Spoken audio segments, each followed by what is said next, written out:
Welcome to Baldur's Gate Baddies, a real play Dungeons & Dragons podcast. I'm Bryce, the Dungeon Master. I'm Beckers. I play Marina, the Satyr Bard. I'm Jazz, and I play Spark, the Tabaxi Paladin. I'm Miranda, and I play Jin, the Changeling Ranger. And that brings us to now.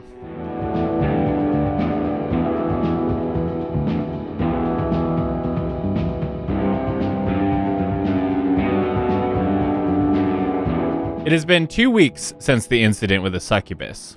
Jesse was true to his word, and after burying the rest of the orphans, he turned over the former ball boy's hideout to the claws. Linda sold off the goods inside the many barrels and crates found amongst the hideout, including a barrel filled with explosives, which went for a pretty bit of coin. You all receive 1,000 gold each for your regular gang duties, as well as your share of the loot. If any of you asked about moving into the orphan or ball boys territory, Linda was quick to dismiss the idea, saying it just wasn't a good idea right now. Otherwise, Brampton has been fairly quiet of late, which might be good most of the time, but sometimes people crave excitement. And that's why tonight we find the Crimson Claws at the Blood Pit, one of the Claws' biggest money-making ventures, and the best ways for non-affiliated criminals to prove themselves. As the scene starts, we find Gwendolyn, the Lionel woman you may remember from the Elf Song Tavern, fighting 3 assailants by herself, with nothing but her shield, her spear, and the cheers of the crowd. An announcer voice booms, "Welcome one and all to the Blood Pit, the premier fighting ring in Baldur's Gate. Assuming you can keep your mouth shut. We have 2 exciting bouts for you tonight, and since we like to start off with a bang, we have Gwen, our local champion, fighting the Bloodtooth Boys." Is that really the name they went with? Okay. Enjoy the show, tip your waiters, and don't forget, you tell anyone about this place, we throw you in the pit. The 3 of you find yourselves in the Blood Pit.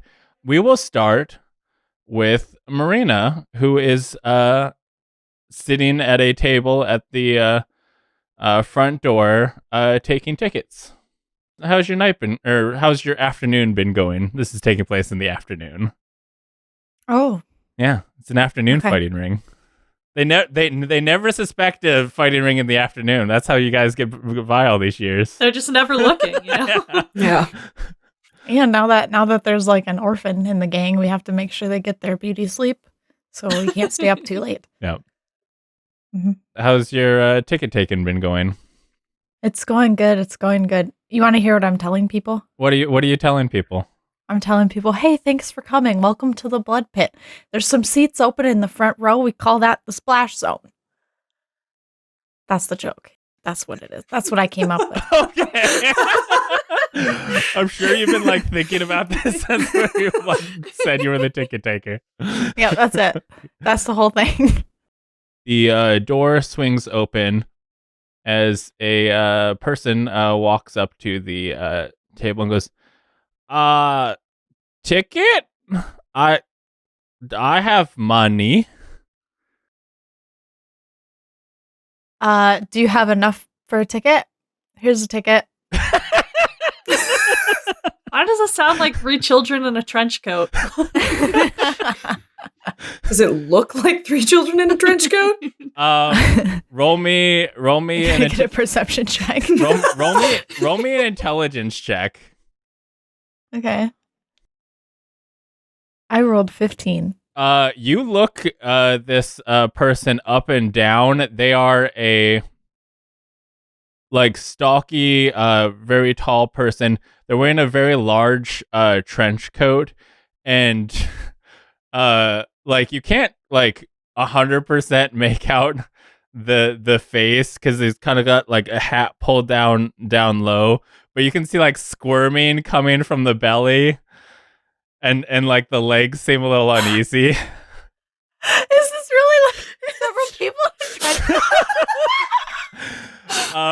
With the 15, it seems likely that this is what you believe.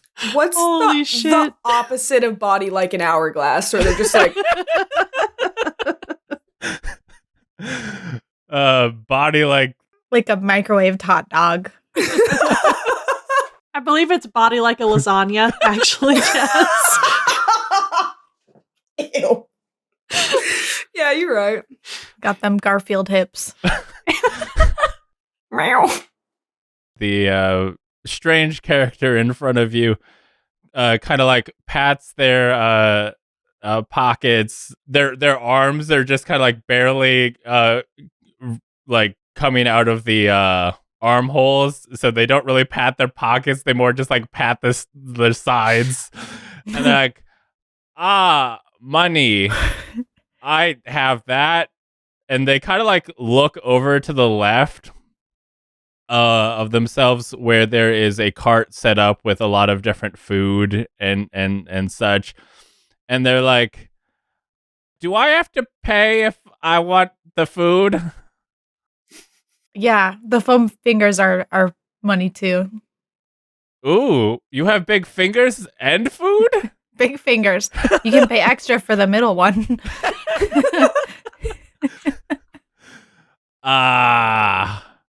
Can I owe you? I find you later. I don't think you want to owe a gang. But you seem cool. I do seem cool. That's true. But like real quick before we do anything else, we have a policy. You're gonna have to like open your trench coat so I can check you for weapons. Actually, I remember where I left my wallet. I'll be back with the food and finger money. I think that's probably a good idea. Okay, I'll see you later. Goodbye. And he like stumbles out the door. Actually, he's gonna roll a dex. Oh. He very surprisingly just like walks out the door, chill as can be for someone that you very much suspect is not a single entity.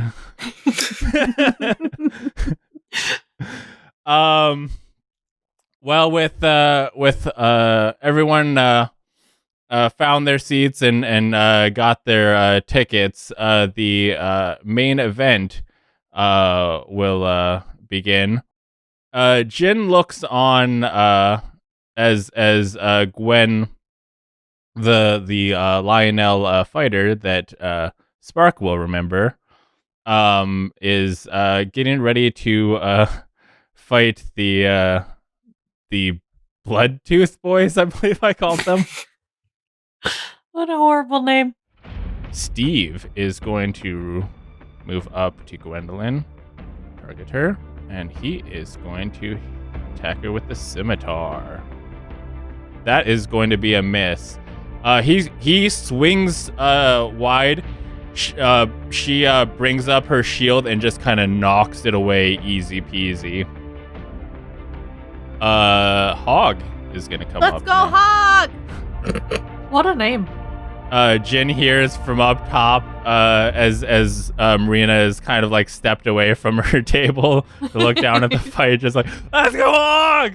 With an unexpected rune for the Bloodtooth boys. And Hog is going to... Yikes. Yep, also miss Gwendolyn, as a 9 will not make contact. As he brings his scimitar down, she just kind of ducks to the left. But now is Gwendolyn's turn, and she is not looking to fuck around. She's gonna open with a shield bash. Steve, ooh. Explodes. She got a 22 on that hit, which is a crit. So not only does Steve get knocked down, he also gets knocked unconscious from that hit. Steve just got stomped. These Bloodtooth boys ain't shit. Yeah. And Gwendolyn is not done yet. She gets 3 attacks. She's once she made this bash with her shield, she is now going to stab Hog with her spear Oh god. for The 6 Hog. points of damage.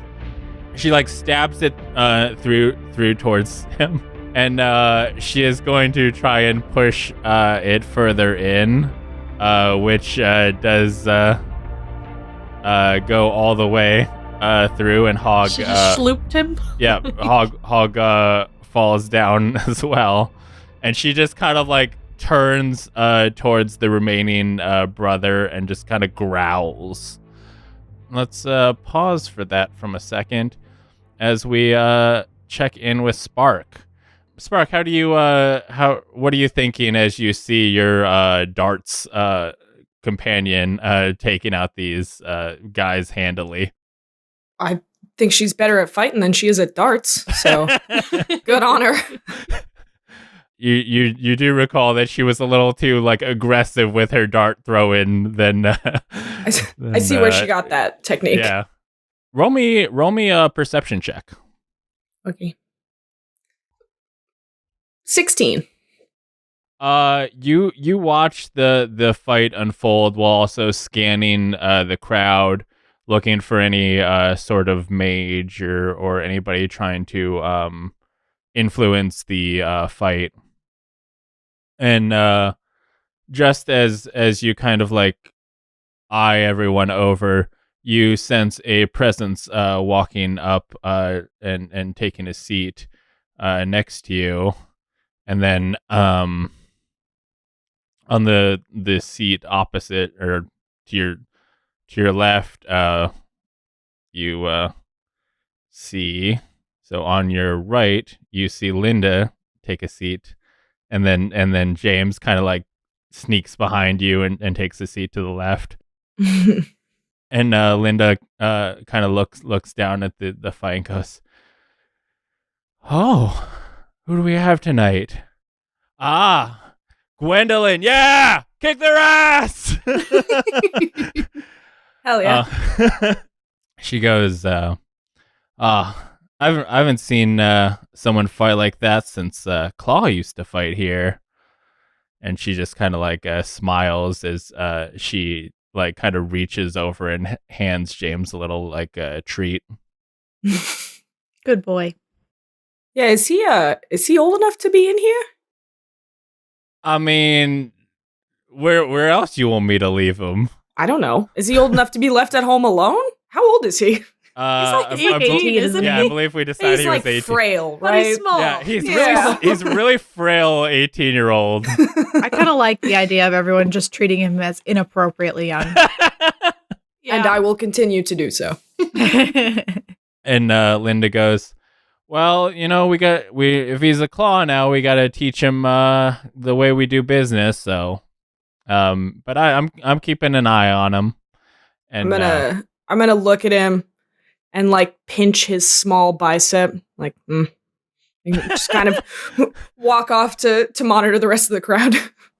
James just kind of looks upset when you do that. As you kind of like turn, Linda pipes back up and goes, "Did we ever tell you about how we came to take over this place?" No, it's a nice place though.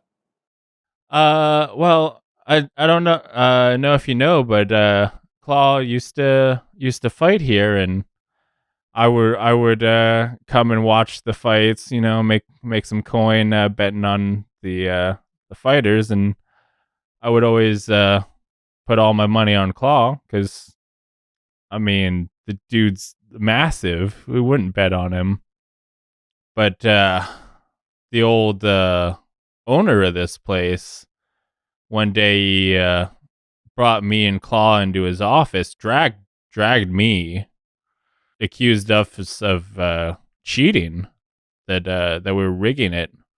I don't know how you rig a win, but that's what they claimed we were doing.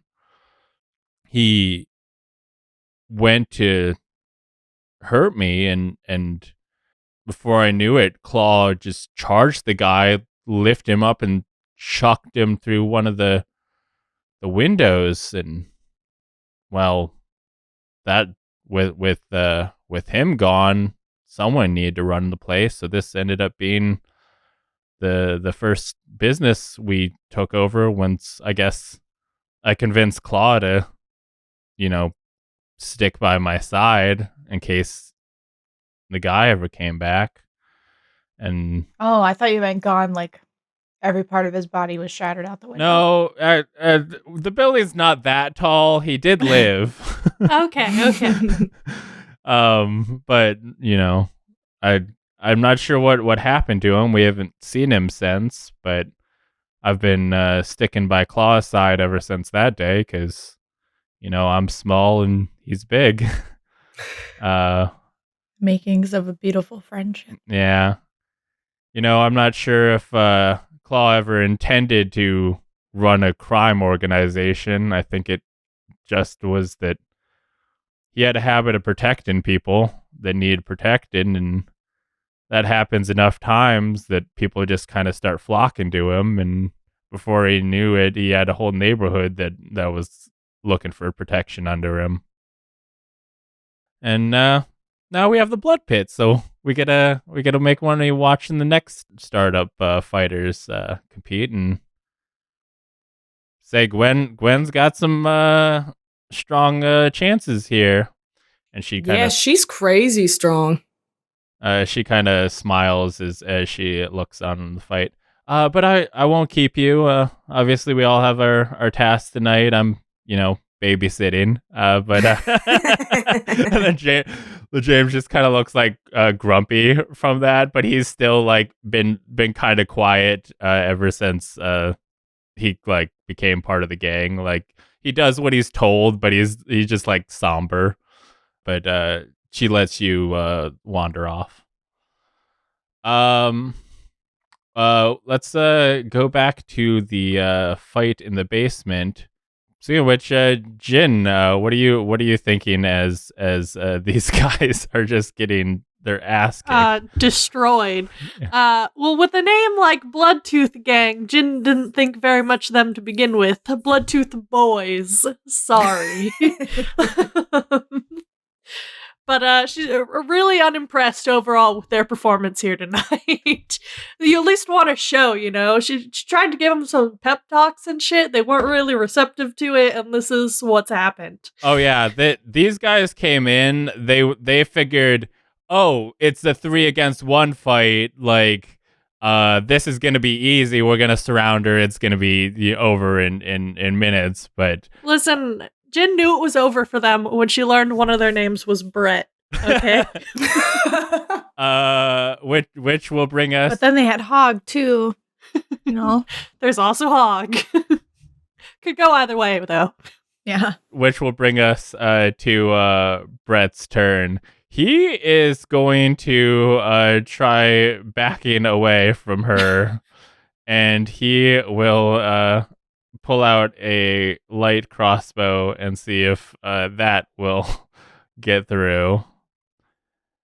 And it does not. He just is like backed away, like holding it as steady as he can, shaking wildly, and it just kind of like fires like straight left of her, like nowhere near. And Get together, Brett! Boo! Did Marina put some make some side bets on? I don't think she just likes to root for the underdogs, Okay. Which will bring us back to Gwen. Gwen will rush towards Brett, just kind of like growl in his face, and then give them a good shield bash. And he gets hit real good, gets thrown back a little bit, ends up on his back and very, very hurt. And at that point, he's just kind of like laying on his back. He's like looks around at his brothers, and he's like, I yield, I'm done. And she just kind of looks down at him and goes, "Yeah, I thought so." And that concludes the first fight. Gwen walks off to the left side as Jin is left to pick these guys up. Oh yeah, do I have to go get them? Steve and Hog, like, it takes them a minute, but they like wake up. They're not like they're alive. Okay. They're not. You don't do murder fights here. You just I figured, but the double spear had me a little unsure. They know how to like pull their punches enough that they're just unconscious. But they wake They're up. Just hospitalized post fight, you know. They wake up a little bit. Do you say anything to them as they kind of like, come to? Oh, for sure. Like, well, you guys, that was a real pathetic showing. You couldn't even make a show for everyone else here. Like, that's the whole point. What I did, like, Hog kind of like is just kind of like looks around. Is like, did we not win? No, buddy, you didn't win. Oh. In fact, it was really embarrassing for you and everyone else involved. Brett kind of like comes over to his brothers and goes, "Come on, we'll get him next time," and drags his brothers away. All right, shoo them off. The next fight, you see from the changing room on the oh, that's fun. On the left, you see two characters that you will remember.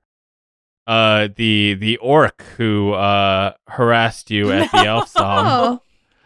And the last time I saw them, one of them was crying. the orc that you recall crying is kind of like lower. He has his head hung low as he kind of like walks out with the gnome. I'll tell you the orc's name is Strog. You will know this from like registration and stuff. Okay. And Strog kind of looks over at Lars and goes, "Do I have to fight? Like, last time you made me fight, it didn't go well. So do I have to?" And the gnome looks over at him and goes, "Hey, you wanted the cotton candy from upstairs, and that ain't free.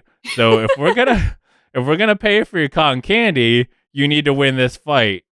And Strog just kind of like looks over and goes, "Oh, okay, but if I win, do I get more cotton candy?"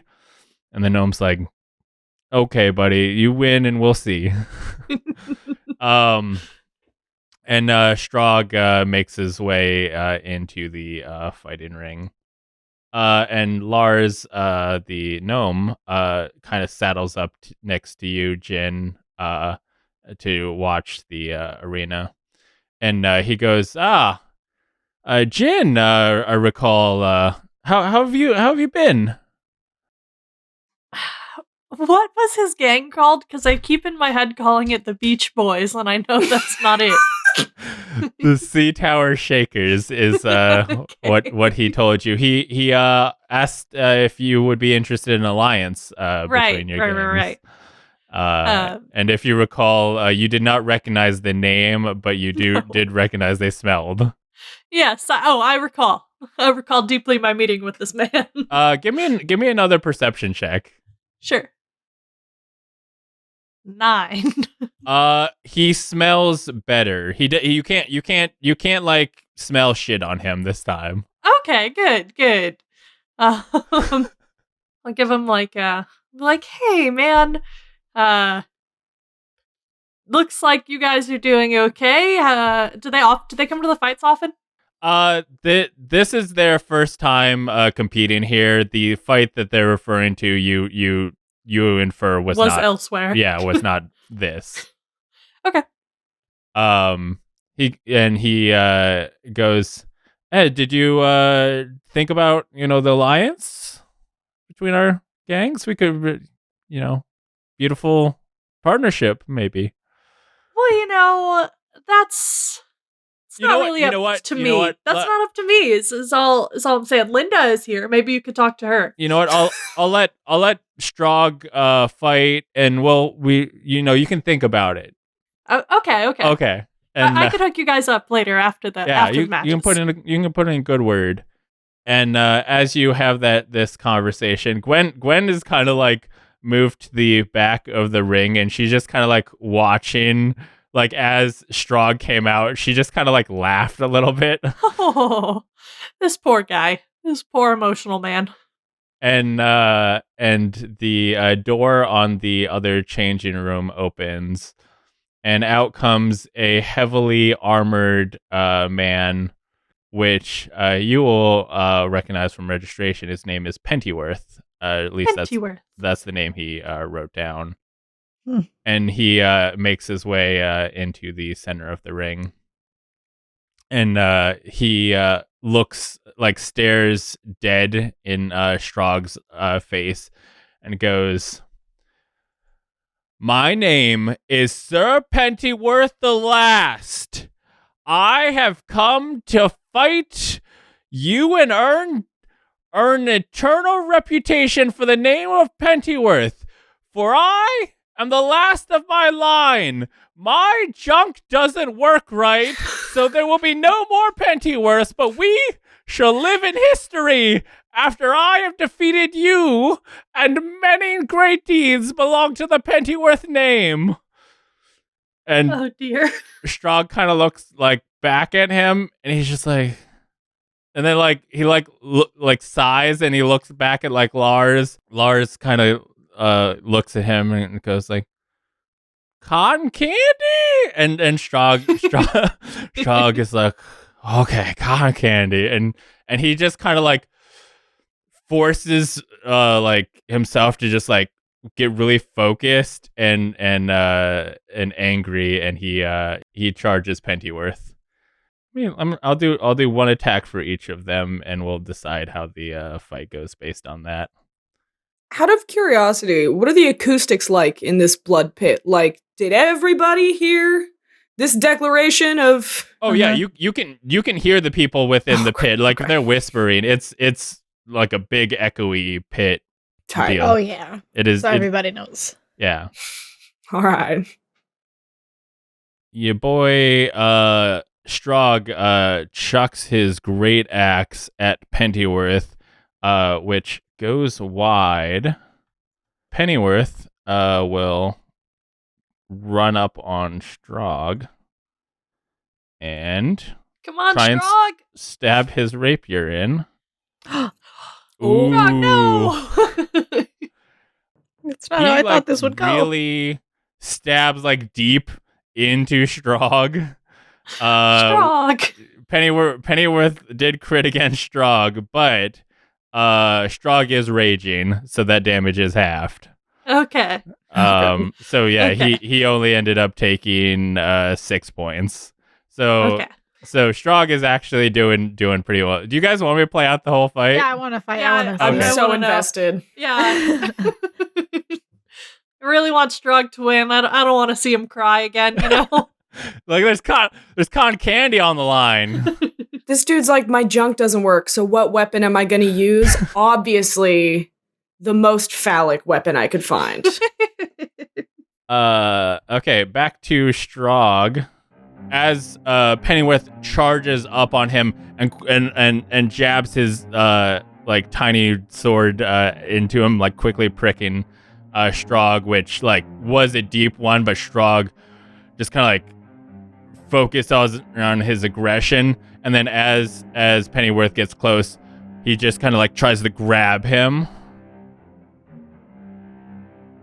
Fuck. And he tries to like swing at him and just completely whiffs.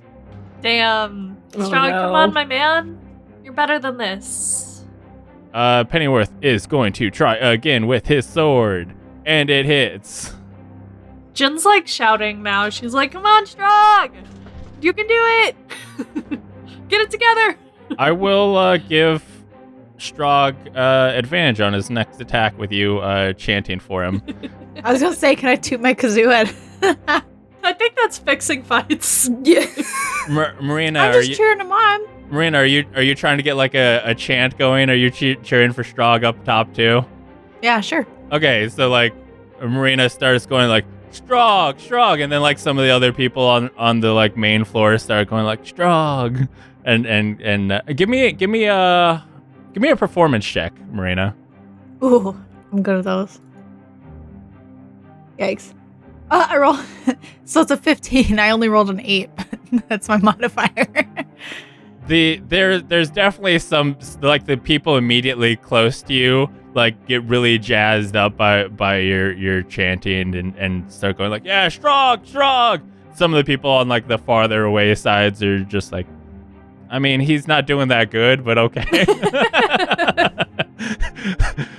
But with that level of motivation, he will get some inspiration for his next attack. So he threw out a hand axe before. He reaches on his back and pulls out his great axe, and he is going to swing with that and gets very good damage. That looks so cool. Mm-hmm. And Pennyworth is takes 6 points of damage. Pennyworth, not a beefy boy, not a lot of girthiness to him, and he looks super messed up as that axe makes contact. Like Strog bashes the great axe against his plate armor, and it like crumples against the hit. Pennyworth. So you said there's not a lot of girth in that penty? Sure. That's what he said. He said it. I didn't say it. This after Pennyworth has taken this massive hit, he's breathing a little slower and he tries to stab back, but he just like can't get enough strength to jab into Strog, and he misses. Do the crowd's chants get louder now that Strog hit such a blow? Give me another performance check, Marina. Oh, okay. They're looking for you to see how. Oh, 22 this time. Hell yeah. Yeah. As he makes that contact, you heard like someone cheer wildly, like whoa, and Marina's like, yeah. Well, do you like shout something as he get some? with her shouting that as he like slams into Pennyworth, the rest of the crowd starts like standing up and going like, whoa, yeah, Strong. There's a few people who kind of like rush towards a booth towards the back, which I didn't put on the map, but we're gonna imagine exists. Asking like, can I change my bet? And God, who just went? It was Pennyworth just went. So Strog's back up, and he is going to do the thing where he attacks Pennyworth with his great axe, and he with that crowds of all the cheers, Jin rooting for him. He is once again going for advantage. Woo! And he hell yeah, brother. Gets a 23, which will do it. And with 3 extra points of damage from his... Actually, no. It's 12 total points of damage he actually hits. And he just... Like, he brings his axe back like he's going to hit with a baseball bat and just pounds the guy's plate armor. And Pennyworth just falls backwards 10 feet, like slammed back onto his ass, and he is unconscious. Oh, that seemed like more like a death. He all right. He's wearing plate armor. He's just got some broken ribs. Yeah. Maybe a punctured lung, but that's not our problem. Yeah, broken bones are on the table. It's like we can't let you die here, but you can have broken bones. We don't cover that. Strog kind of like looks back at Lars and goes, "Cotton candy?" And he's like, "Yes, cotton candy. Good job." And Strog makes his way back to Lars. Jin's gonna go up to Strog and like clasp him on the shoulder and be like, "You did great, big guy. You go get some cotton candy. You deserved it. You earned that cotton candy." Thank you. I'm sorry I got angry with you before. Sometimes I have aggression problem, and Lars has been working with me to channel that into creative ventures like fighting. Well, looks like Lars is a good friend, and it's all good, buddy. We all get a little riled up when we're drinking sometimes. Just don't come at me sideways again, and we're good. And Strahd kind of nods and makes his way towards the ladder leading up to the upper floor. And Lars just kind of like looks over at you, goes, "Well, it's nice talking to you again. You let us know if you decide to take us up on the good deal. Sea Tower Shakers we're the next big thing." And he there's like you hear Strog's voice coming from the main floor, and it's like, "Lars, you cotton candy," and he's like, "Well, I'll see you later," and he follows up the ladder. If I, in the meantime, potentially learned anything about this gang, Yes. do I need to roll to know what knowledge I have about them, or can I simply ask you? Have you attempted to have in the time since you met them? Did they pique your character's interest that you would have wanted to learn more? Enough that like I want to know who all the gangs in my city are? I will let you roll with disadvantage. Okay. What am I rolling? History. A 15's not bad. So I will just the base level. Okay, so I'm gonna bring you guys over to the map of Baldur's Gate. So over here is Brampton, where you guys' neighborhood is. I think specifically this is your guys' hideout. Right. This neighborhood right here is Sea Tower. Okay. Ah. So they are like, the very opposite. They're far enough away that I don't care that much about them. Okay. I just want to know if I would know if there's more than 2 of them in the game. Give me an insight. Okay. I got a 16. Based on seeing these guys and how they interact, you're pretty sure it's just the two of them. It's just the 2 of them? Okay, that's what I thought. Wow, you're a good guesser. I just wanted to check. Yeah. You're like, that's 3 kids in a trench coat. That's just the 2 of them. I'm feeling very insightful today, you guys. He's killing it. Based on your interaction from them when you saw them at the Elf Song, you think that maybe this gang only started existing shortly before you met them. Yes. Okay. This all sounds like what I was thinking. I just wanted to guarantee. Okay. That was the conclusion of the 2 big fights for the day. Everyone seemed kind of happy. The first fight was a more obvious, people kind of suspected that this was a kind of okay, she's looking for some practice. This ain't a real competition. She's had a bad day. She's just trying to take it out on someone. But the second fight definitely came down to a closer one that people were kind of going oh, we'll see how this turns out. But it was more of dexterity versus endurance with that fight. It was an exciting fight.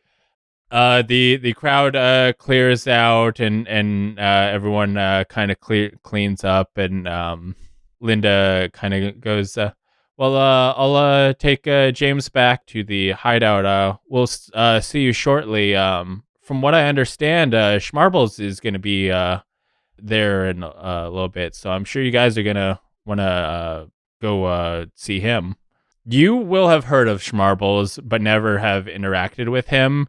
You know that Linda's magic quill that she uses to write her notes and cast her spells through.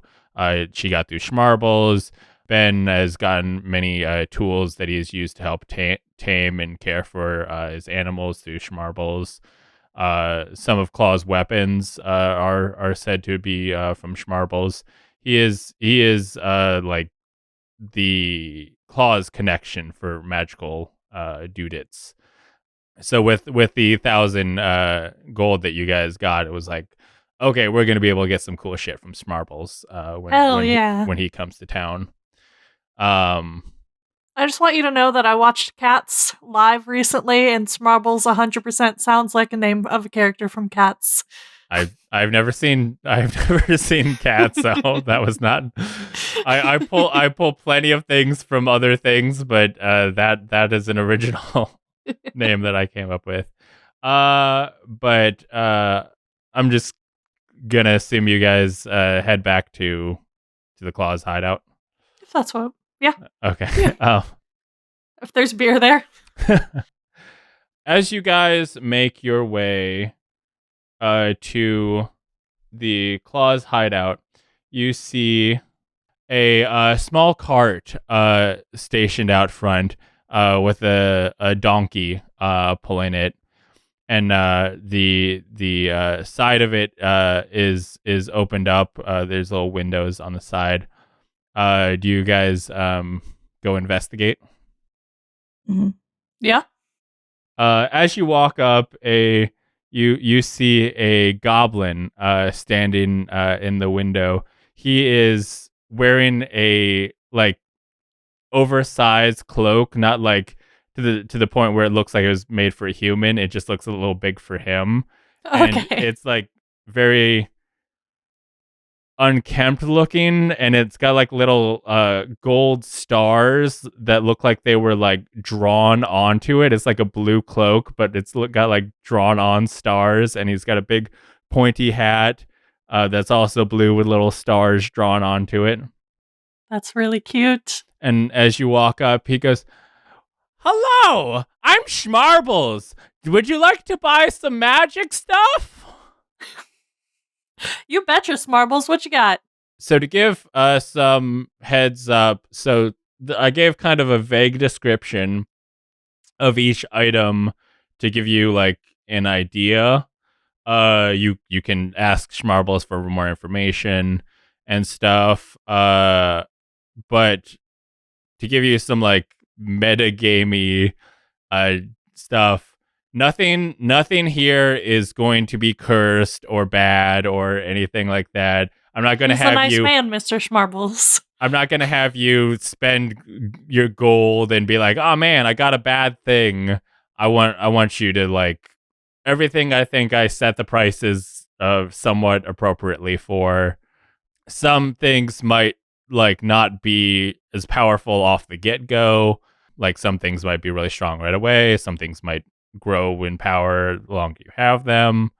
But my goal was to, everything should be appropriately priced that you feel like if it's 750 gold, you will get 750 gold worth out of it, is my hope. So let me hear about this can on Mountain Doom. Oh, you want the can of Mountain Doom? It's a can? I've been drinking it. It looks good. It's green and it says Mountain Doom. You want For the audio listeners, Beckers has just lifted up a can of Mountain Dew, unrelated in any way. Does it do anything? Or is it just delicious? I heard it's quite delicious. Do you want to buy it? I'm shopping. I'm browsing. Okay. Browsing. My name's Shmarbles. I'm a wizard. That's nice. You want to see magic? Maybe. What kind of magic? What kind of magic, Shmarbles? He lifts out his hand and little sparkles rise up and goes, "Look, I'm a wizard." Wow, that's really cool. Good job, Shmarbles. Thank you. You want to Proud buy of you. magic items? Yeah. Yep. Man. Okay. What's the devil's dice do? These are devil's dice. They're very lucky, and then they're very unlucky. So if you can use these to make luck do whatever you want, but then luck doesn't like that. So at some point, it's gonna make you not lucky. Uh-huh. I'll it's maybe a little vague, so I'll explain to you what it actually does. So you will be able to at any point decide, I got a nat 20. You will be able to fully succeed on a thing at any point. Once you have done that, I will get to at any point decide that you crit fail something. So you can go like, I need to make a death save. Actually, I got a nat 20. I fully succeed. But then later, I can be like, hey, you are fighting a succubus, and you just crit failed the charm check. Okay. So that's how that will work. So some of these, I'm like, how can I give you enough of a hint of what that? I'll put it this way: do? I'm buying the guitar.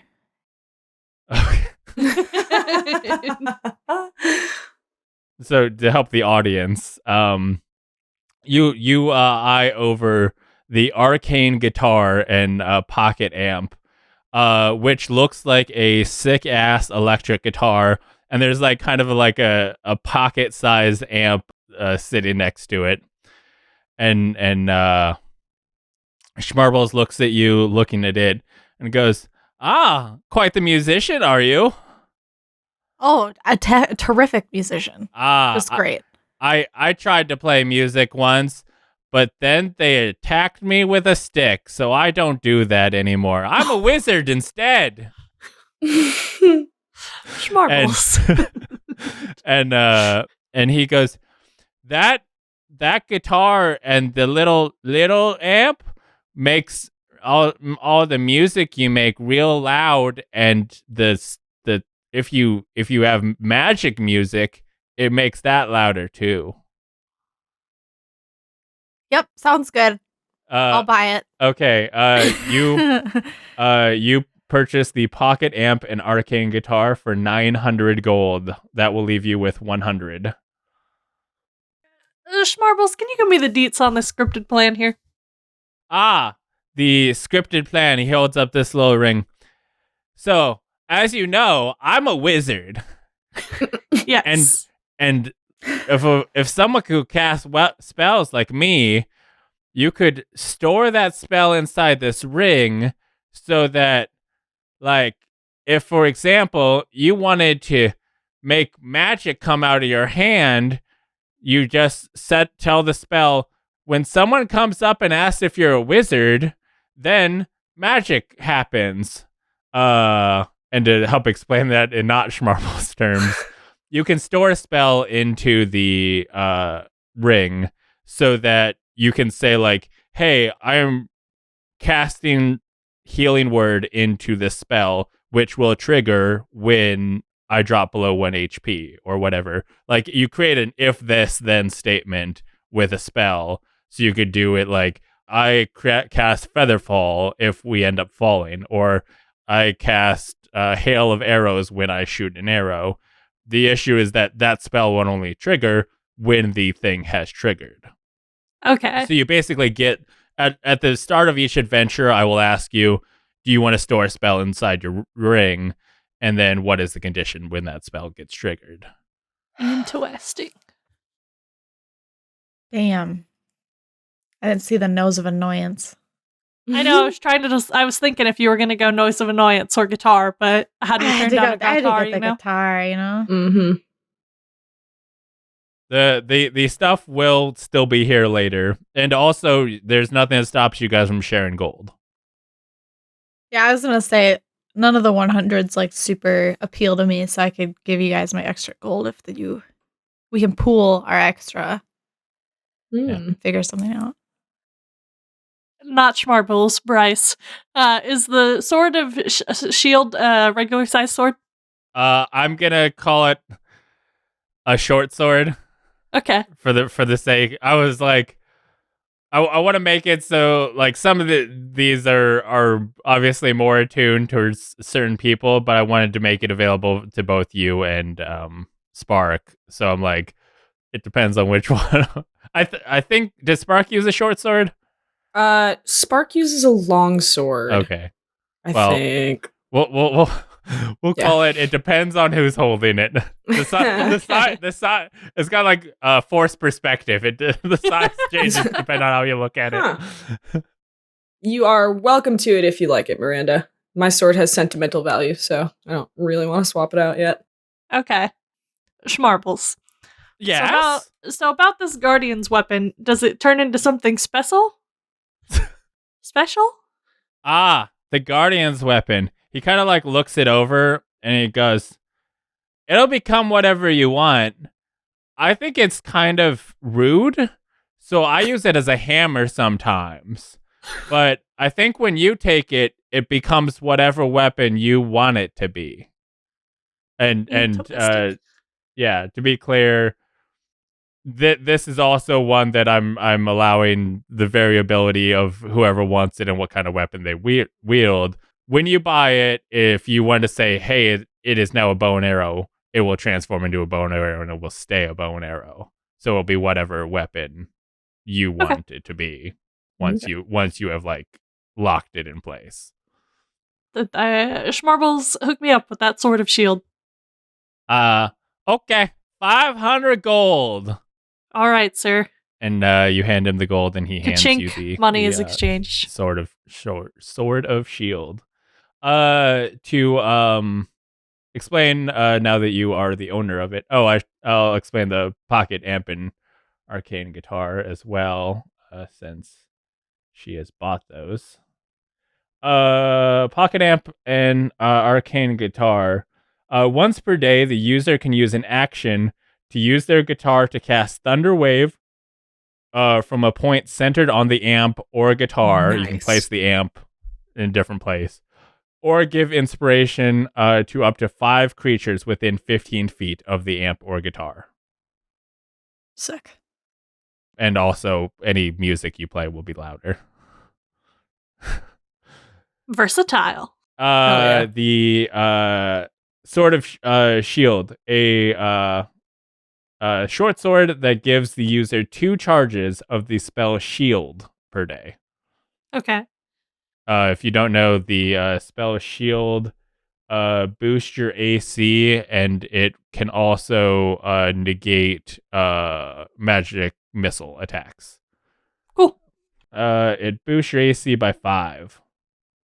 Sick. So it's actually shield is a reaction spell. So, for example, if you're about to be attacked, you can use shield as reaction to boost your AC by 5, so that you can have that negate the attack that you're about to be hit with, if it would be enough. Cool. So that leaves, I think, you with 500, and Spark has not made any purchases. Is the ring cute? It's got words etched around it, but other than that, I'll let you decide if it's what like color or anything it looks like. Okay. What? I like the ring. What's the unknown sample? You look at it. Besides unknown, I guess. And it's a small bottle, and there seems to be like a pinkish goo inside.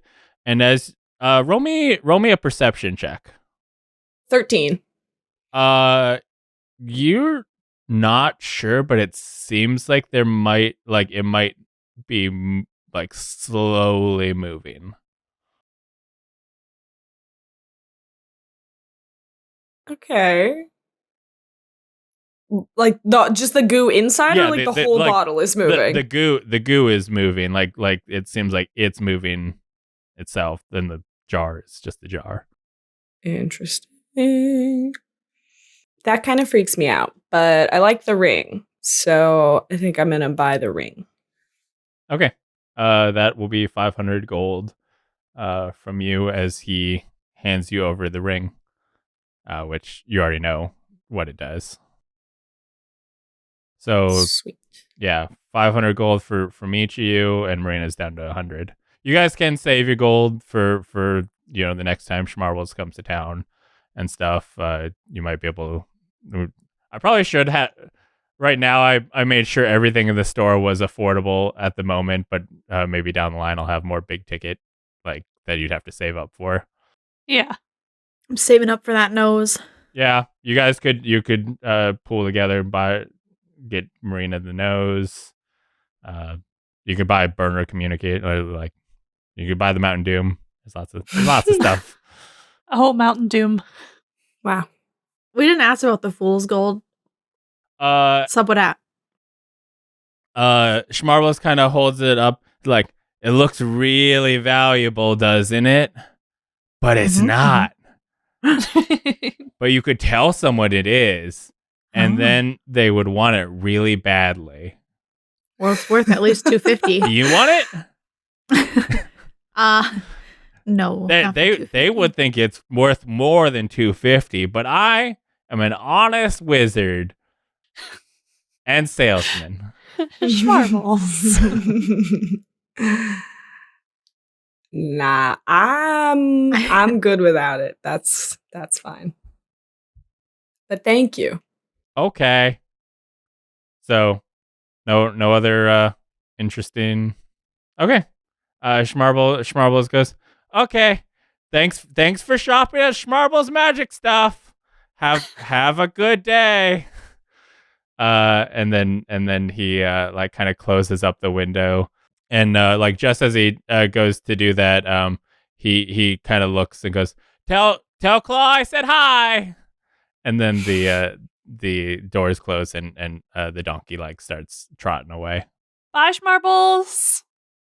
I'm a wizard. Yeah, you are. As with your newfound items, you make your way inside the hideout, and as you pass Linda, you see her talking to the infrequently seen Claw, which I'm not sure I've described him yet. He is a hulking bugbear, like super furry. He's like if The Rock was furry. Okay. Like it. But he like tends to slouch a decent bit. So he's like fairly tall, but he's like kind of always like slouching a little bit. But dude's like jacked as all hell. Which is somewhat hidden by the level of like furriness he has. Which, now that I think of it, I'm pretty sure I'm just describing Beast from Beauty and the Beast. Nice. And Linda's telling Claw, he's like, yeah, they want to have a meeting. And Claw's like, when? And Linda's like, now. And Claw's like, ugh. He just like looks so visibly upset, and he kind of like just kind of like stomps past you guys, and Linda goes watches you guys come up the stairs, and Linda goes, sorry, I guess the gangs of Brampton are having a meeting to discuss the ball boys situation, and we're supposed to attend. We're allowed to bring 3 members along with the leaders. So are you guys able to come? There are 3 of us. That seems like really good. Well, most gangs are a little bit bigger than us, so that's not typically such a specific number, but it worked out. Crazy. And she just kind of like smiles as she goes, well, I'm told there's a boat waiting for us at the dock. I guess we're headed over to the Hissing Stones, which you guys will know is a bathhouse that is taken over the sea tower of Baldurian, which is cool. You guys are looking on the main screen, the starting screen. We'll see this view of Baldur's Gate. Mhm. So here is actually your guys' neighborhood, Brampton. And over here is the sea tower of Brampton, or not, sea tower of Baldurian, which is kind of this little bit that extends out into the water. It used to be a defensive tower to protect the city, but since the city has kind of turned into this kind of like constant trade town, they're not so worried about like defensive stuff. They've got their own little navy and such that they don't need like a tower sitting honestly in the middle of the dock that's not going to do much if someone wanted to come in and bomb the place. So the city itself has kind of abandoned that tower, and the Hissing Stones decide to move in and make themselves at home. You guys make your way down to the docks and take a small boat across the water over to the sea tower. As you enter the bathhouse, a attendant greets the 3 of you, Claw and Linda, and goes, "Welcome to the Hissing Stones. As I'm sure you know, we have 3 simple rules.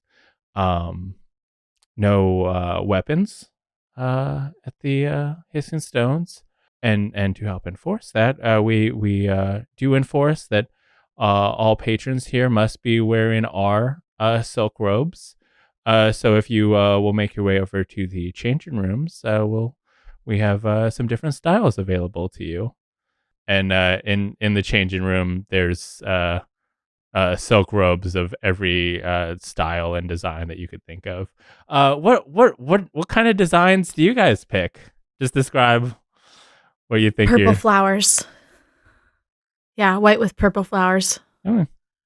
It's ready for this. Do like a cream with like green snakes. Oh. Mm. Oh boy. Like lavender with like little pink trim and like a little heart on the tie. Oh, nice. The 3 of you make your way out of the changing room that you guys kind of like shared, and then opposite from you, Claw and Linda come out, and Claw is just wearing like this brown one, just like no detail to it. It's just brown, and Linda's kind of got this this bright blue one that she's wearing. The attendant goes, "Oh, well, good to see you following the first 2 rules, and of course, as you will all know, the 3rd and final rule is that there will be no violence here at the Hissing Stones." And as you kind of make your way down the hall, you will notice that you see Gwendolyn standing there, and the attendant kind of nods as Gwendolyn is standing there, kind of like very guard like, and the attendant goes, "And we have the strongest mercenaries available to ensure that everyone follows proper procedure." I wave at my dart partner. Gwendolyn kind of smiles as you enter, and she goes, good to see you, Spark. I was hoping we'd be able to spar at the Blood Pit, but seems like you got stuff going on. Duty always calls, you know. You know, I know, but gotta get back to work. And the attendant kind of like looks over, like gives her kind of a dirty look, of like, what are you doing talking? Like, that's what we pay you for. You all make your way to the meeting room. It seems like two of the other gangs have already taken their seats. On one end of the table, you see a Lionel man wearing a black leather jacket, and he has his hair spiked like straight down the middle. And you guys will know that this is Axel, the leader of the punks. Is he wearing this jacket over his silk robe? Yes. Okay. Good. It's commitment to the bit. Yes. As you guys like entered the building, there was like, you heard some people being like, you need to wear the silk robe, and there like you heard a voice going like, yeah, I will, but I'm not giving up the jacket. This is who I am. And there's 3 dudes behind him that exist. On the other side of the table, there is a Warforged person sitting at the table, and behind them there is 3 ladies, a gnome, a elf, and a human.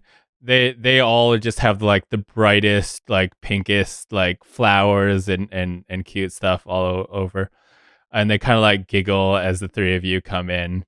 And the Warforged is also wearing like a very colorful robe, but they appear to have like a blonde wig over their like metallic, robotic form. Aesthetics are really important to these people, is what I'm learning. And while you will have had contact with the punks, because the punks and you guys have a like casual alliance. You both share territory with a game called the Black Masks, and the Black Masks are all dickheads. They rule through terror. They just like will beat people up in their territory. They literally, like, people want to get out of their territory if they have any means to, but the Black Mask will do anything they can to harass, steal, keep the people in their district down. So the people who live there are basically like they can't escape.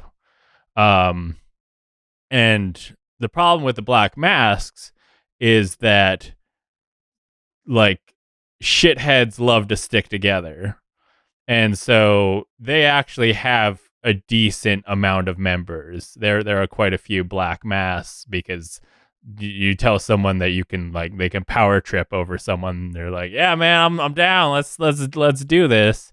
And to try and keep the Black Mask from being able to expand any further, because they do have quite a bit of a force, the punks and the claws have kind of agreed of like, if the Black Masks come for either of us, the other side will back them up to try and keep the Black Masks in check.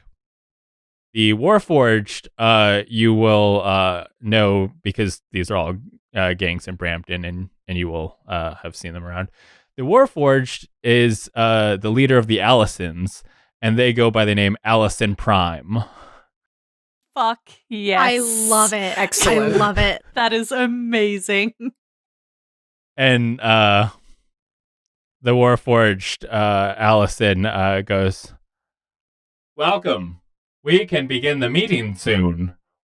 And the ladies behind them just kind of giggle and go, "Oh, the claws. Is it true what we heard about you guys? Did you kill the ball boys?" No. No, we didn't. Somebody else did that, and then we just kind of like We fixed swept everything. up. Well, Yeah. we re-killed him, I guess. No, that was Does it that count? was that was the orphans that Oh, I you don't know. re-killed. Oh, the ball boys. right. Yes. Oh, okay. Yeah, no, we have nothing no, to that's do not with that. That's not us. Who are they? We had a whole other thing going on. Yeah. The Allisons look kind of like disappointed, like the gossip they heard was wrong, but they're like, "Oh well, I'm sure we'll hear something interesting today."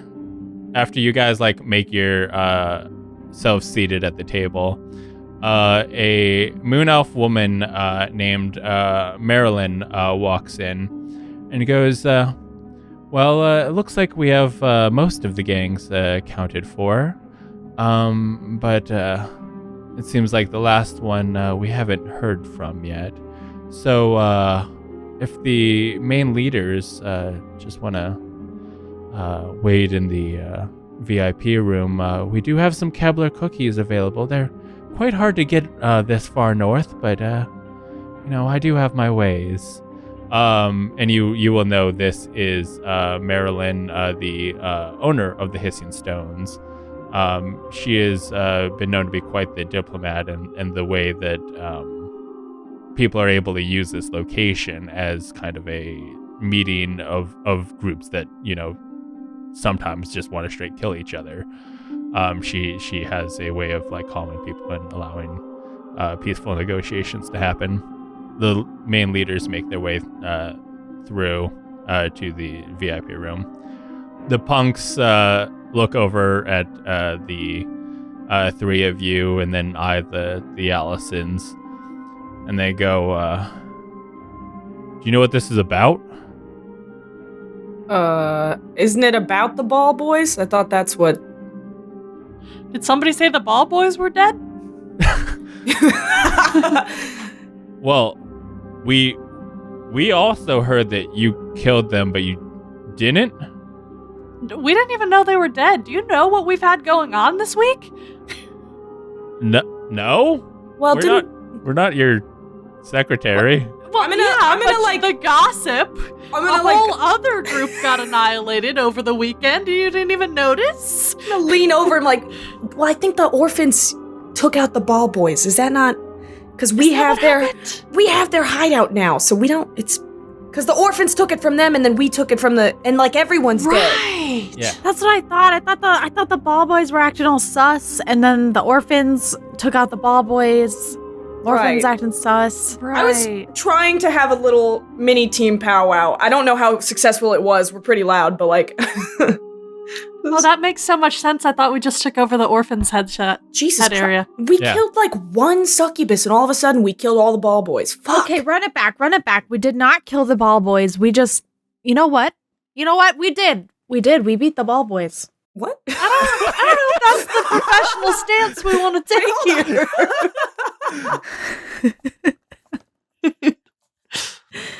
They stepped to us, and we just said, "Not today."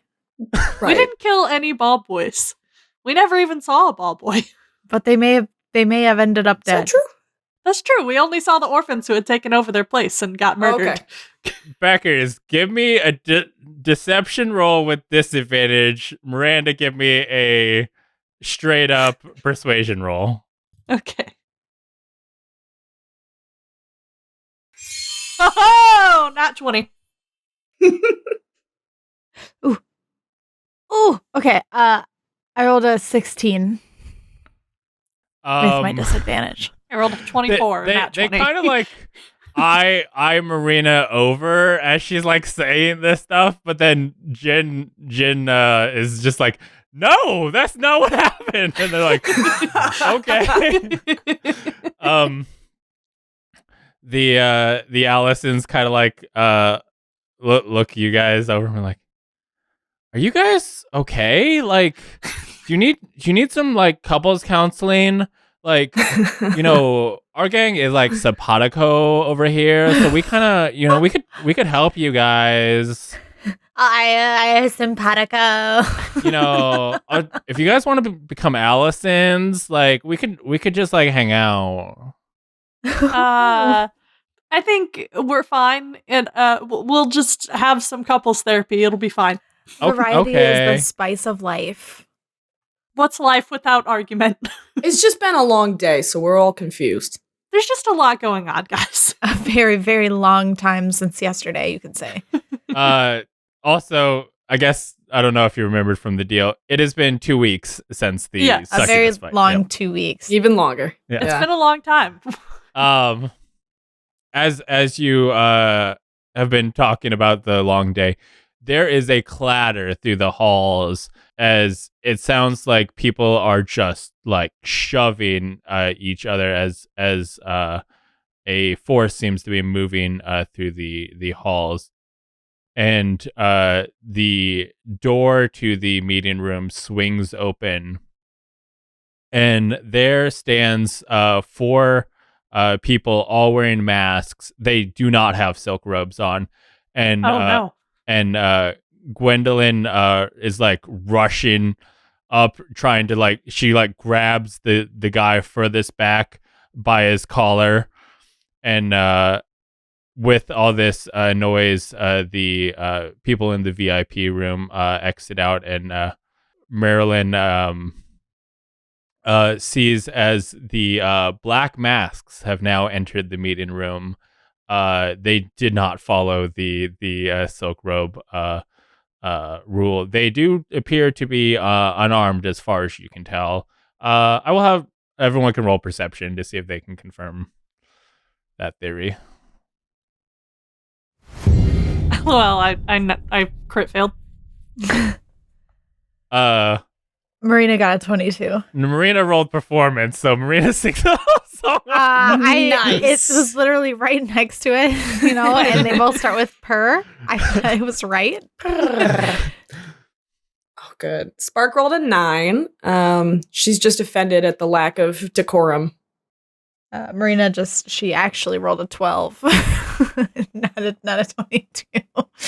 So amongst the 3 of you do not see any weapons on them. That means there totally are. Gwendolyn goes to grab the guy at the back, and she's like reels back to start punching them, and Merlin goes, hold on. Are you going to honor the rest of the rules? As she looks at the main leader, and he just kind of like nods and goes, well, I suppose since you have deigned to join us, we will allow you to not wear our fine silk robes this time. This is bullshit. But do know if you try and force your way through our halls ever again, you will not live to see the exterior of this building. And the main leader of the Black Mass, a man who simply goes by Mr. Black, just kind of nods and makes his seat at the table with the. So the main leader wears essentially it's a helmet. It wraps all the way around, whereas the other people joined by him are wearing just kind of like face mask coverings. That like cover, the entire face, but it doesn't like wrap around the back of their heads or anything. Marilyn goes, well, I suppose if all of the gangs are present, we can begin the meeting. Everyone takes their seat, and Axel, the leader of the punks, chimes in and finally goes, so who called the meeting? What is this about? And Claude just kind of like shakes his head and like, I don't know. And Allison Prime goes, I assume we are here to talk about the dead ball boys. And Mr. Black kind of puts his hands together and goes, "Yes, that is what we are here to talk about. I think it is finally time to make it clear who controls Brampton. The Ball Boys are gone, and I think we all know why." And Do you? Not even a little bit. Claw looks over at the two gangs, like, confused. And Mr. Black continues. "And before long, the rest of you will be gone too. I just wanted to give you all a moment to offer me your surrender." And Claw just, like, stands up and just roars. It's like, "Or what?" And, like, he like reaches out like he's about to grab Mr. Black, and Marilyn just kind of, like, puts her finger up, and Claw, like, reaches back and sits down. And Mr. Black continues. "Well, we know that you are too weak to take over their territory. What is there, 5 of you? And now you decide to take the last remaining orphan? Honestly, I'm not sure if that makes you stronger or weaker." Oh, no, he didn't just talk about James Earl Damn, James like that. ice cold. He's a baby. You can't talk about him like that. We have an owl bear. Right. "Oh, so you've got 2 pets now. How cute." It is very cute, thank you. "And sure, you've got an alliance with the punks." And he kind of, like, looks over at Axel and the men behind him, also wearing leather jackets over their silk robes. And it's like, "That'll last, days, weeks, when we come for you. The Allisons over there, I'm sure they're fine staying in their little corner. So we'll be crushing you one by one. But I just came to let you know that there is a stronger force in play that killed the Ball Boys, killed the orphans. And if you surrender to us, we might spare you from their wrath. But if not, then we'll see how things go." I'm sorry, just like real quick. Are you saying that you killed the Ball Boys, or like? Oh no! The veiled threat thing really does nothing for all of us, I think. Oh no, we have been happy to let you lower gangs hold your territory for as long as you think you can. But when the outside force caused the orphans to steal a summon greater devil scroll, you think that they were clever enough to get their hands on that by theirself? That they thought, "Oh, let's summon a succubus"? Yeah. I know who's really pulling the strings around here. And it's not me, but it will be before long. Mr. Black just kind of looks at the three gang leaders and is like, "So, are you interested in my offer? Surrender, join the Black Masks, and, you'll be spared." And Claw just looks him dead in the eye and goes, "Over my dead body." And Mr. Black just goes, yeah, I'm sure it will be. Allison Prime speaks up, goes, negative.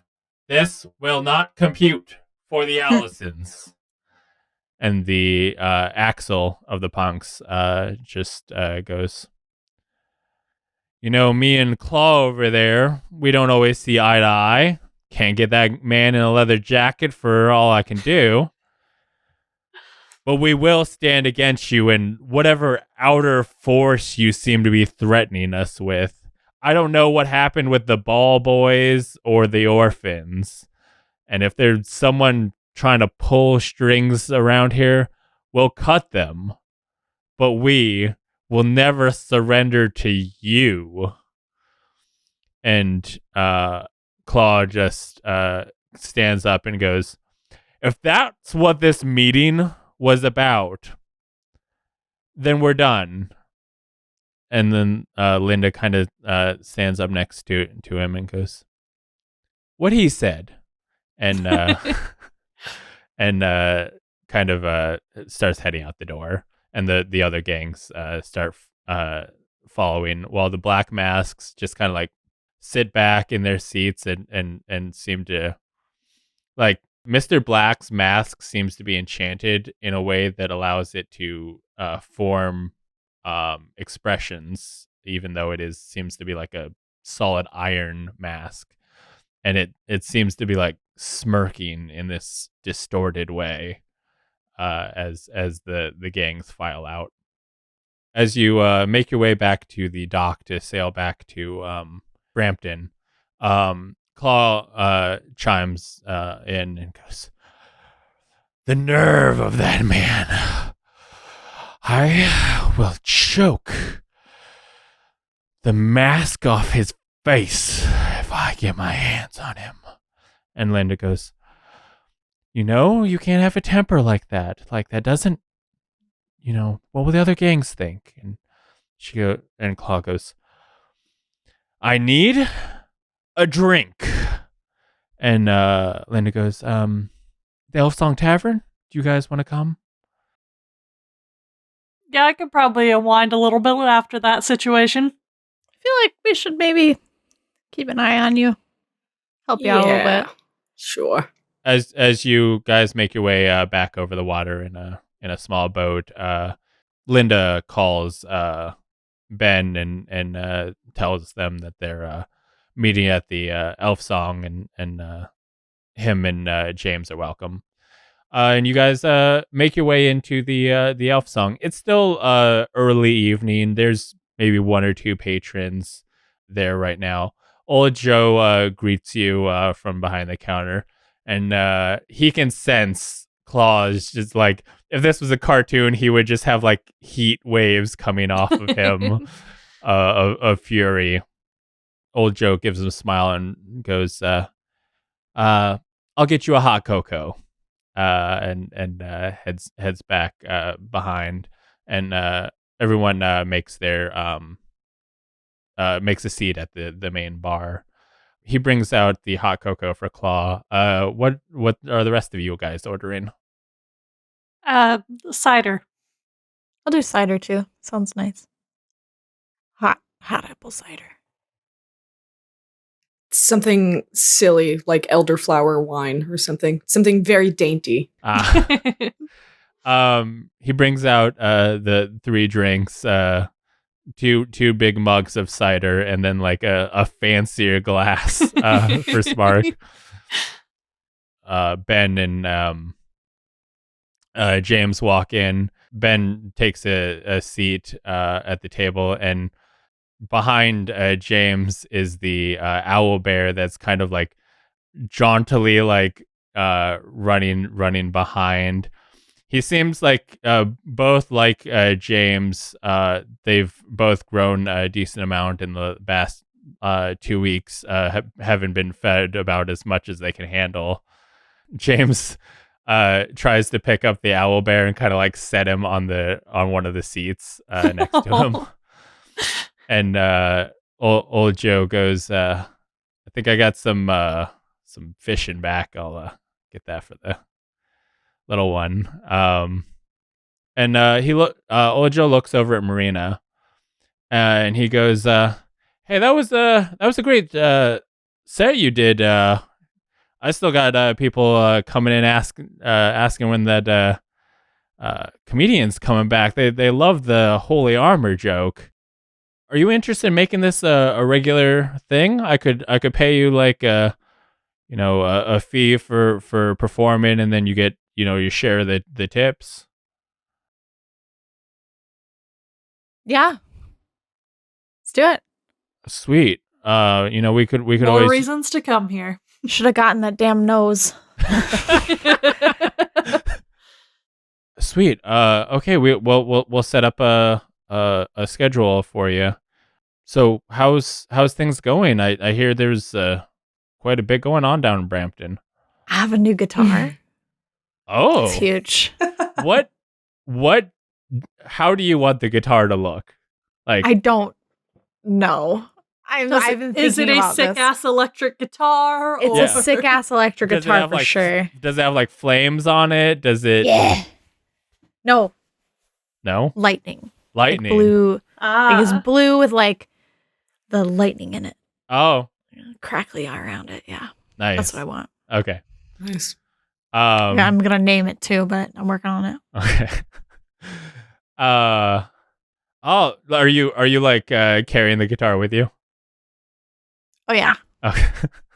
You're just like ready to like start performing. You're just like, I got this guitar, and I'm just like ready Just to go. waiting for my first chance to use it. Yeah. Well, we'll get you started probably this Friday. Be great to have some steady acts in here instead of just hoping a bard happens to be passing through town. But anything new in terms of the gang? Well, we took over the Ball Boys area. Oh, really?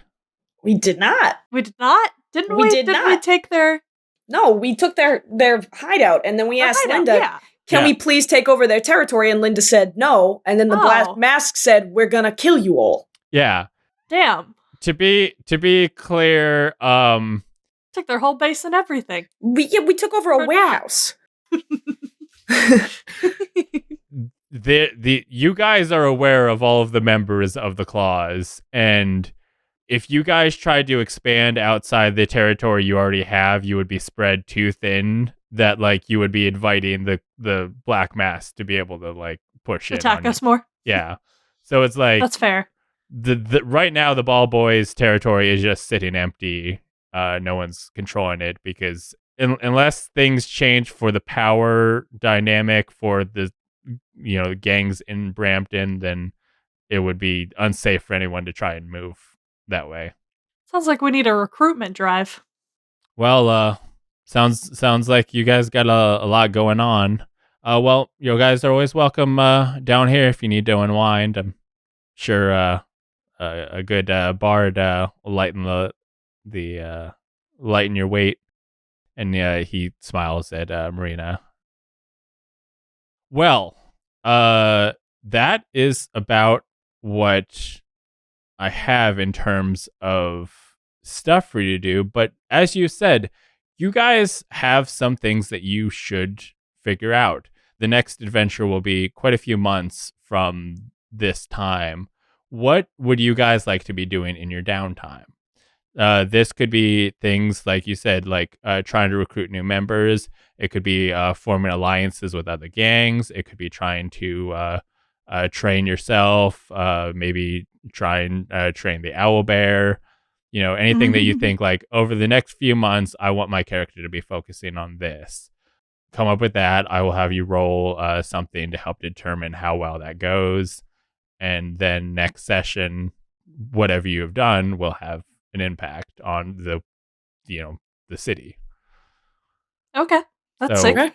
what would you guys like to do during your downtime? I am going to focus on taking my guitar all around town and raising a bunch of money. And I'm going to be super popular and I'm going to get really famous. And I'm going to recruit new people that way. That's my plan. Okay. And money. Get money. Money and people. Groupies. Give me a performance check. Love those. 20.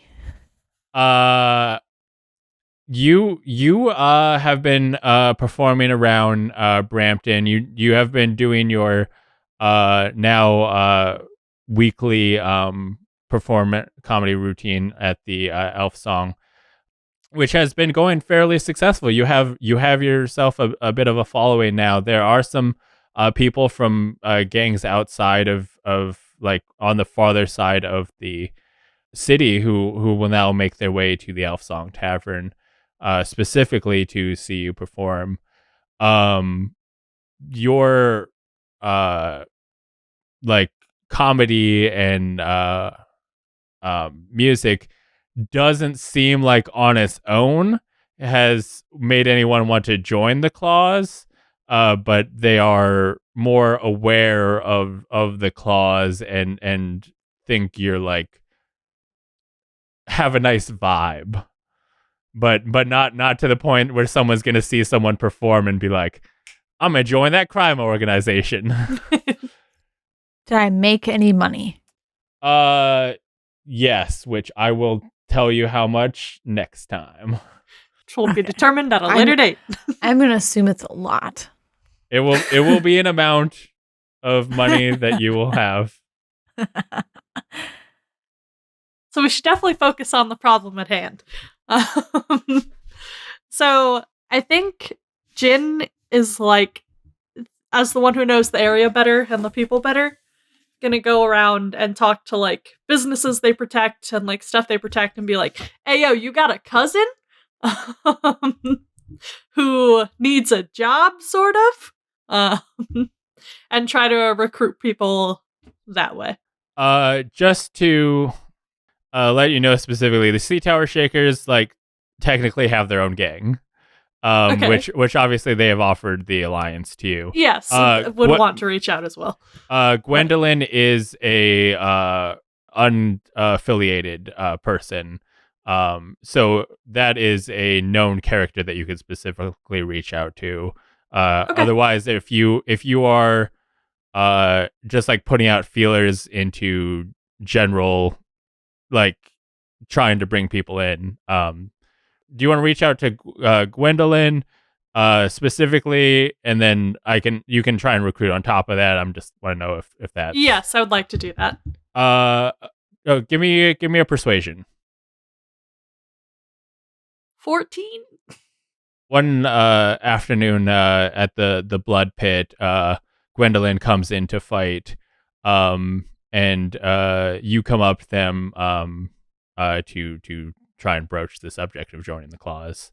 How do you start that conversation? Gwendolyn, it's great to see you back in the pits. I want to talk to you about something, you know. Yeah, you need me to fight more? Like I'm already, kind of the main champion, but yeah, so like I want you to fight more, but not like that.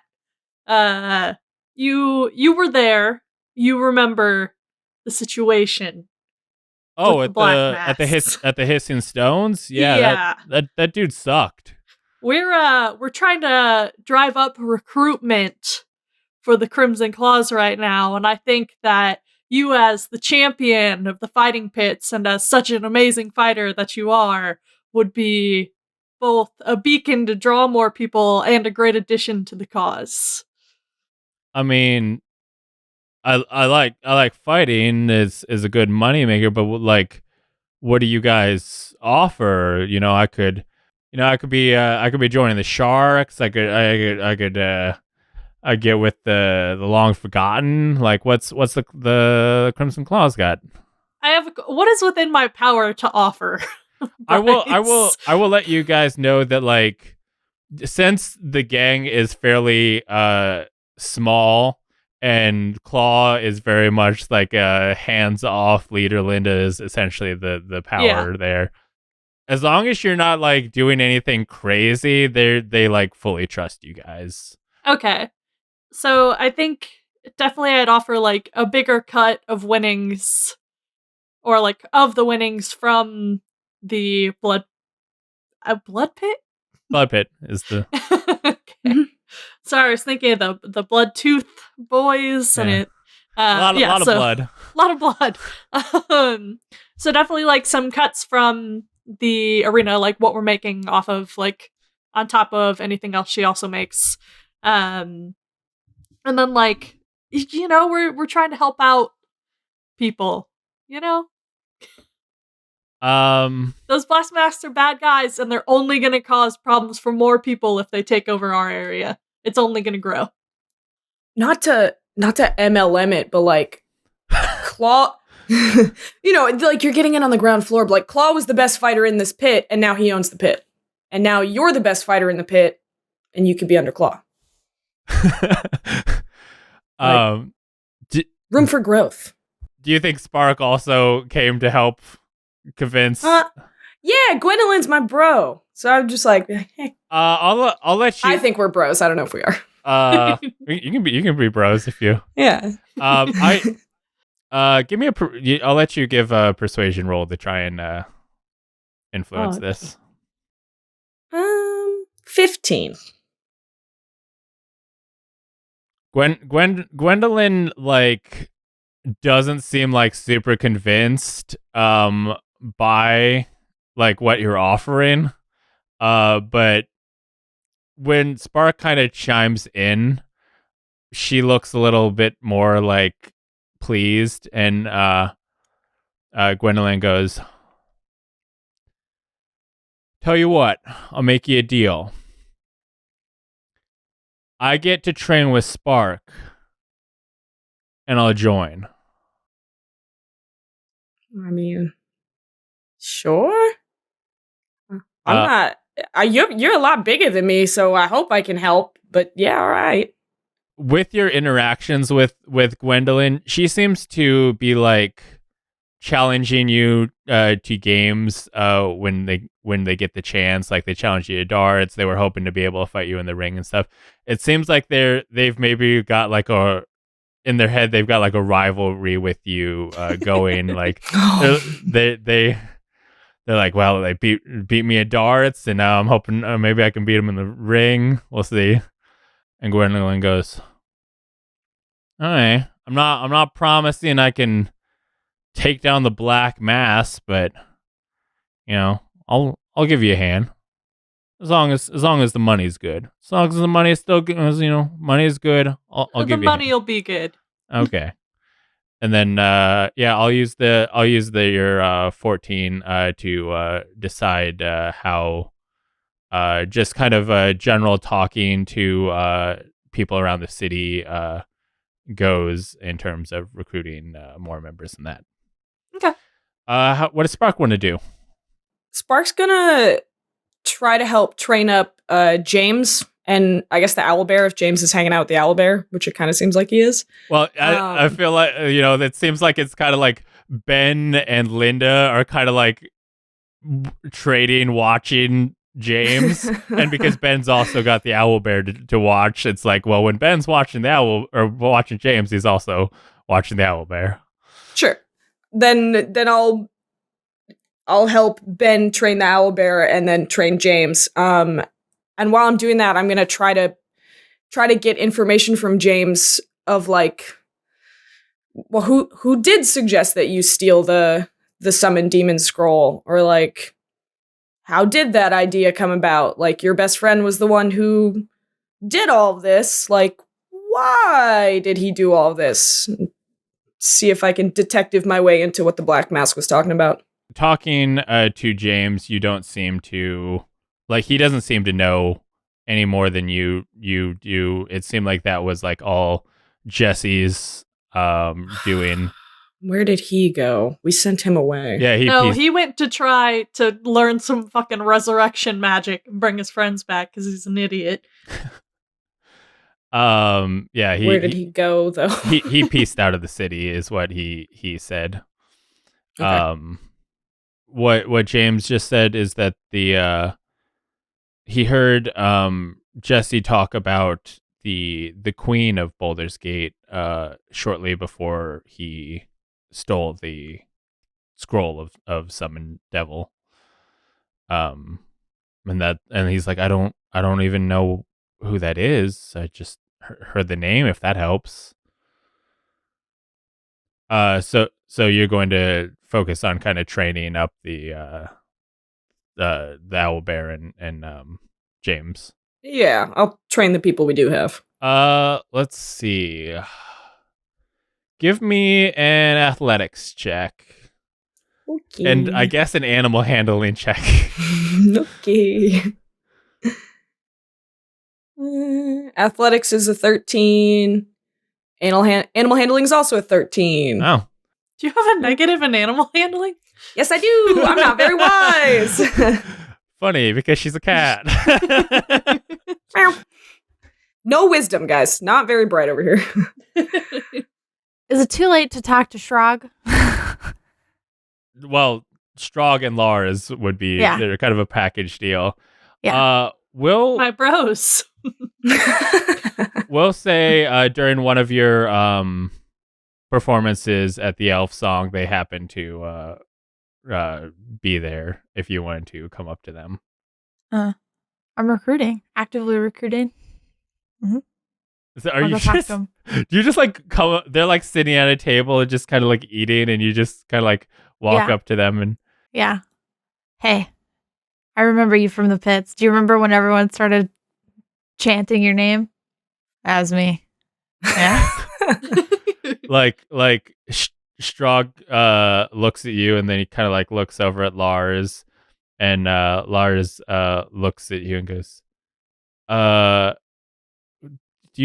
what are you trying to achieve? We're friends. I just wanted to say hello and ask you about how your time's been. You know, how you doing?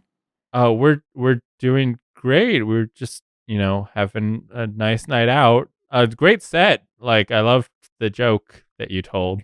Yeah, it was one of my favorites. Very good joke. Everybody loves it. Now just imagine if I had a nose on too. Oh, that would actually really up your comedy. Right? Yeah, we're working on it. Yeah. So I had heard through the grapevine that you were looking to make an alliance with the Claws. Is that true? You wanna partner with the Sea Tower Shakers? We're the next big thing. Yeah, I know. I heard like great things about you guys, and I saw you beat that guy up. He was, he looked pretty strong, but man, you're even stronger, huh? Yeah. Yeah, that was weird. Why the dude was bragging about his dick not working. Yeah, that was very. You think he maybe should look into adoption because it seems like maybe he shouldn't be the one. Oh shit! I probably should have said something to him, but yeah, you make a good point. Yeah. Yep. Oh. But then, yeah. Well. Yeah. We would be down. We're obviously right across the water from you guys. I mean, like, well across the water, but we could be like a bridge across Baldur's Gate. Yeah, that'd be sick. That'd be sick. Roll me persuasion with advantage, because they're obviously like reaching out to you guys. They're interested in some friends. Oh wow, killer rolls. 14. Oh God. Lars is like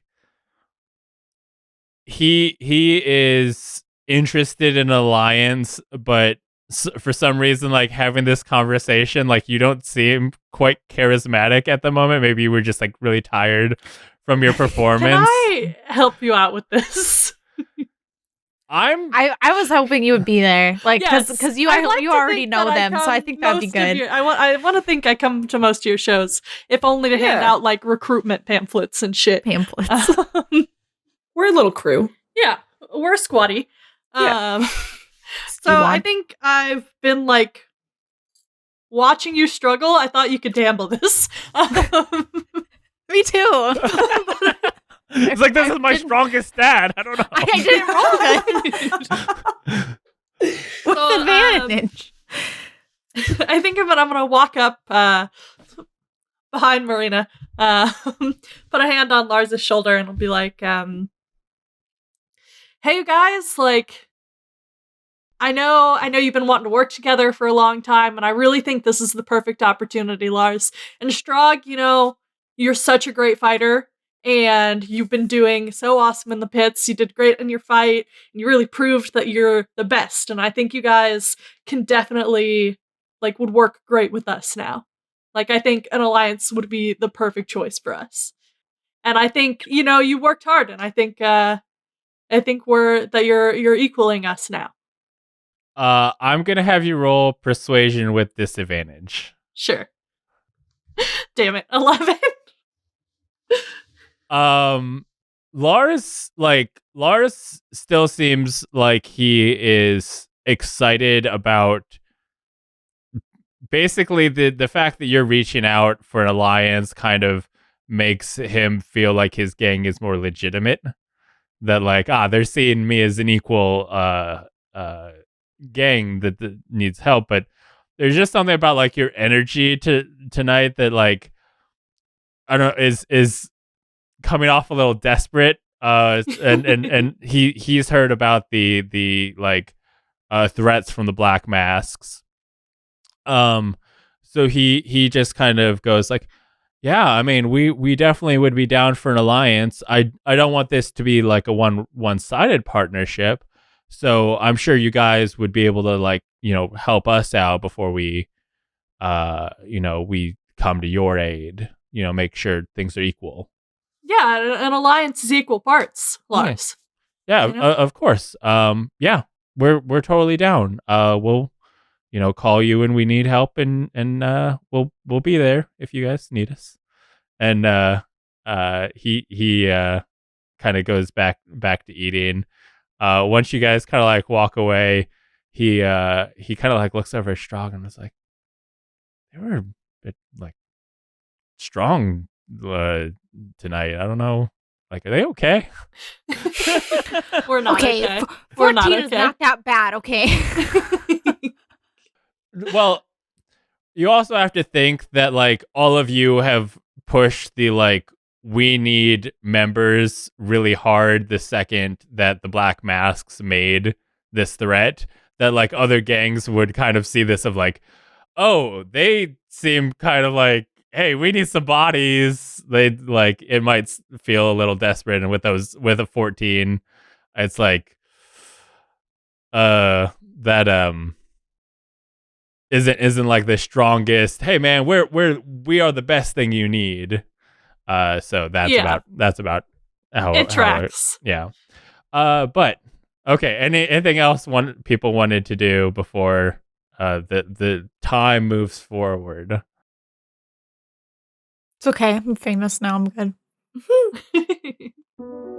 As you busy yourselves with your respective activities, the days turn long and the air turns colder, and carried on those winds, it seems like you can feel a presence.